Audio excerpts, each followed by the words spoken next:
here in Andover, Vermont, a small town of 512 people, to speak with potter Susan Leader, who has this wonderful outdoor studio on the premises of her own home. Good morning, Susan. Good morning, Mary Jo. Welcome to my outdoor aviary studio. It's gorgeous. It's gorgeous. And I see you're working on some mugs. Yes. Yeah. I don't know what number mug these are, but I make a lot of mugs. I'm sure you do. How did you get started in this pottery craft? Well, a teenager, and I had a job down in Weston, and their mission was to educate people about crafts, and I got interested in pottery just watching the people come to demonstrate. My parents were intellectuals and farmers, but they didn't make things. So you got interested in pottery, you took these few lessons, and where did you take it from there? Well, I went to Antioch College for college in Ohio, and it was 1969, and the whole world seemed to be disintegrating, and there was no order. And I found a lot of classes were canceled, and I found a community and my new home in the pottery studio. And I was an art major. And for me, when I started making pottery, I would say it was a religious experience. It was? Yeah, it was, I mean, this is a very cliched way to say it, but it was a very centering kind of thing. I could lose myself for hours, days, weeks in making pottery, and we had a whole group of other students, and we would be in the middle of the night, we would just make pots all night. Tell me a little bit more about the spirituality of this. Well, it was, for instance, both of my daughters are yoga teachers, and they're always saying, Mom, you should be doing yoga, and I know I should, because hunched over a wheel all these years, of course I'm feeling my age, but mentally, making pottery is a meditation. It really is. And you just your mind just empties, and you're just totally focused on the task at hand. And the chaos around you in 1969 or any time since. You have this meditative experience, and then you channel all that positive energy into your pieces? Yeah. Okay, yeah. Fabulous. Yeah. No wonder people are drawn to it yes. as a natural expression of the potter. Yeah. Tell me a little bit about how you got into the designs that you've done over the years. Well, I feel kind of like the girl in Rumpelstiltskin, to make straw into gold. It's just the most wonderfully satisfying thing to take clay, which literally is earth, and make it into something that that I can use and that other people want to use, and I just love the process. That's very important to you, that your pottery be useful. Oh, extremely. Okay. I remember in college, I was in this art department, and we outdid ourselves trying to make wild artistic expressions. And there was one young woman over in the corner who was just always making mugs, and I didn't understand it. And honestly, I didn't have much respect for her. And it's a little ironic that, 60 years later, here I am making mugs, and to my heart's content. Tell me a little bit about how that vision evolved, from making just useless pieces to utilitarian pieces. Yeah, well, as I said, I started out making pottery as a religious experience, and then I would say during the 70s it became more like a lifestyle choice, that I wanted to do everything. I wanted it, like, kind of part of the do-it-yourself movement, and I just wanted to make everything myself. I sewed my own clothes, and I spun wool and all that, and made dishes. And then at some point it became kind of obvious I couldn't use that many dishes myself. Right. And I went to Japan, and I served an apprenticeship for a year and a half. And I gained a completely wonderful perspective on just the idea of work. I had the good fortune when I was in Japan, much against my will, really. I went to Japan because I was just desperately in love with Japanese pottery. But just remember, it was the early 70s, and in a way, I was getting, I wasn't very happy with the chaos around me, and I was actually looking for some kind of order and some kind of discipline.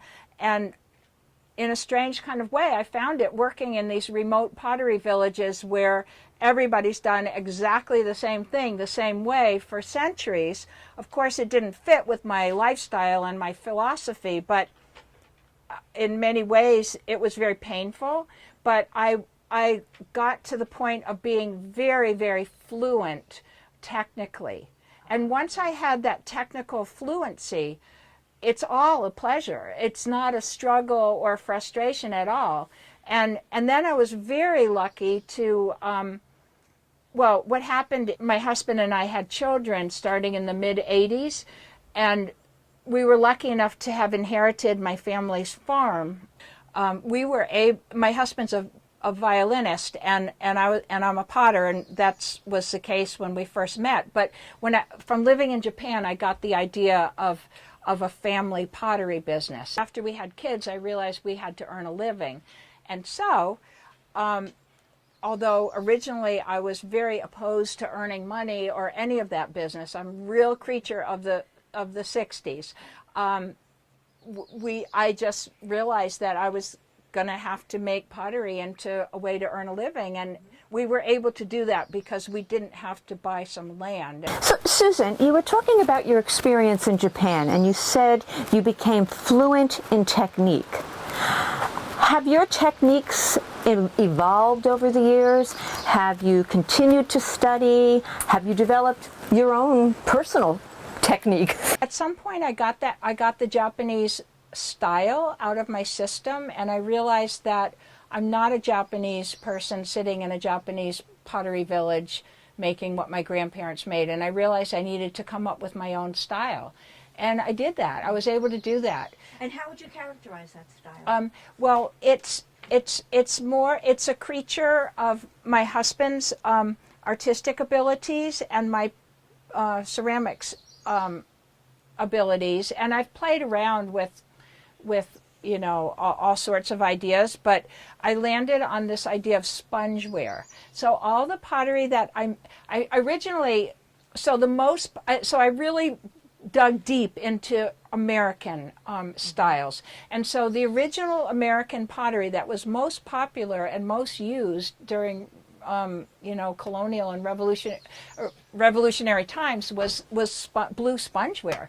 And you still see that today? It's extremely expensive now because it was the everyday wear, and so most of it broke. So it's very rare. Whereas the fancy stuff up on the shelf, you can get, that's a dime a dozen. So I started by just using an ocean sponge to decorate my pottery, because I quickly discovered that people wanted to buy, if I was going to try to sell it, I needed to make something that was finished that people could eat from. So then I got bored after a couple of years, or maybe a couple months, of just using the ocean sponges. So I started experimenting with lots of other different kinds of sponges and the textures that they create. And I made a lot of things with flowers on them, and hearts and animals, and just and it just kind of went from there, and botanical, just all the things that I see around me, all the flora and fauna, and that became my signature. And also, I don't think from looking at my pottery you would ever dream I ever had anything to do with Japan, and that's fine. But my work ethics and my ability to work and a lot of my techniques are actually extremely, they're all from Japan, all from my Japanese experiment. So, Susan, you describe what you do as a craft. What do you think the difference is between craft and art? Well, I think that the differences are kind of smudgy at the edges, and a lot of it has to do with intention. When I went to Japan, I transformed from an art student to a craftsperson. I feel, and I'm proud of it. A lot of people will like want to call you an artist because they think that's more prestigious. But for me, there was a seminal moment when I was in Japan and I was working in this remote pottery village. I hadn't seen any other Americans or spoken English in weeks. And I was walking along, I was going for a walk. And in Japan, the pottery is made by the whole village. Everybody in each village makes pottery. So there was a farmer who was hoeing in his sweet potatoes. And I struck up a conversation with him. And I guess I asked him, how come you don't make pottery? You know, I mean, why, being a farmer, you're in this part of this multi-generational thing? And he said, sweet potatoes, pottery, it's all the same. I'm very proud of what I do.